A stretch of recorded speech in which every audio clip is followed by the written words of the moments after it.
माता की जय, भारत माता की जय, हर घर तिरंगा, हर घर तिरंगा। वहाँ पे भारत माता जय के या वंदे मातरम के नारे लग रहे हैं।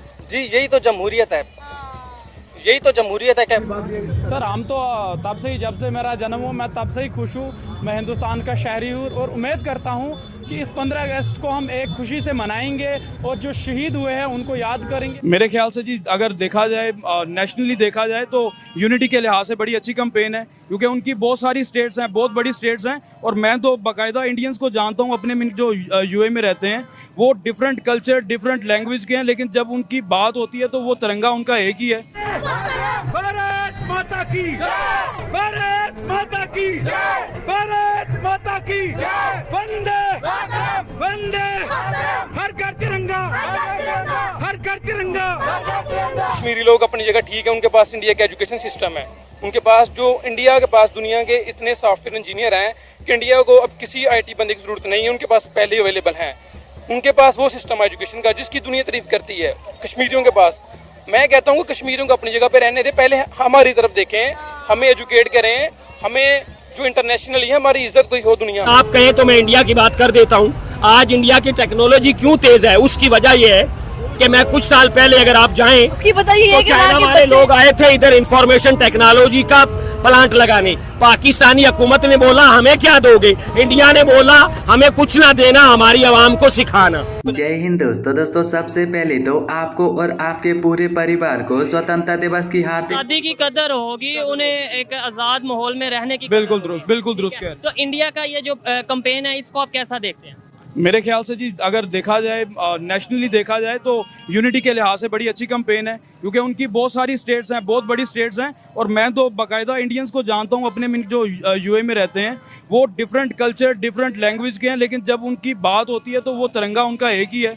वो इंडियंस हैं at the end, they are उनके वो टोल के, लेकिन किसी भी मजहब से भी है। जी, लेकिन हम जो है वो इस टाइम बड़े फंसे हुए हैं, जात पात में फंसे हुए हैं, सियासत में फंसे हुए हैं, पार्टियों में फंसे हुए हैं, सूबों में फंसे हुए हैं। जी मैं पंजाबी हूँ, मैं बलोची हूँ, इसमें हम सबको जो है वो साथ मिलकर चलने की ज़रूरत है। ये एक झंडा ही जो है वो हमारी पहचान है, और इसकी जो है वो कंपेन होनी चाहिए ताकि इस पे यूनिटी को प्रमोट।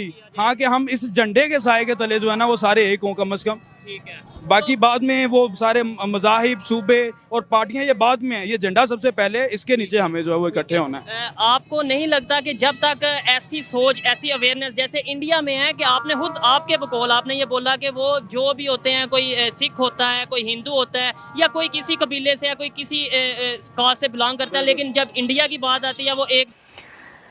इंडिया के प्राइम मिनिस्टर नरेंद्र मोदी साहब ने एक स्पीच की है इंडिपेंडेंस डे के मौके पर।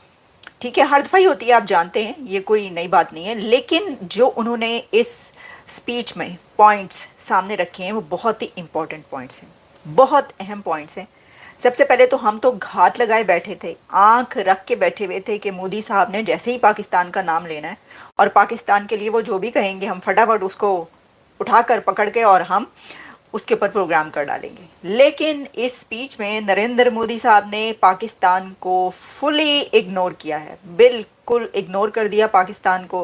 नरेंद्र मोदी ने पाकिस्तान की कोई बात ही नहीं स्पीच के अंदर, वो ऐसा लग रहा था कि वो ये कहना चाह रहे हैं पाकिस्तान, कौन सा पाकिस्तान, कहाँ का पाकिस्तान।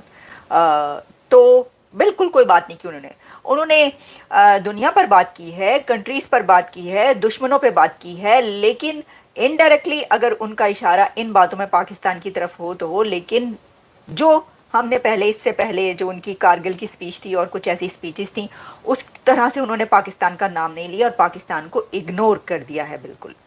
इसके कुछ पॉइंट्स पर हम बात करते हैं, लेकिन उससे पहले मैं कहना चाहूँगी कि वो एक स्टेट्समैन हैं, ये मानना पड़ेगा। उन्होंने जो तकरीर की, जो स्पीच की, उससे ये पता चलता था कि वो जो भी पॉइंट बता रहे हैं, जिस पॉइंट पर भी स्पीच कर रहे हैं, बात कर रहे हैं, उनको उस कश्मीर की लाल चौक में इंडियन फ्लैग लहरा दिया गया है। ये देख के पाकिस्तान मीडिया में खलबली मच चुकी है। पाकिस्तानी अब बोलो हम लेके रहेंगे आज़ादी, तुम्हारे बाप भी नहीं ले सकता।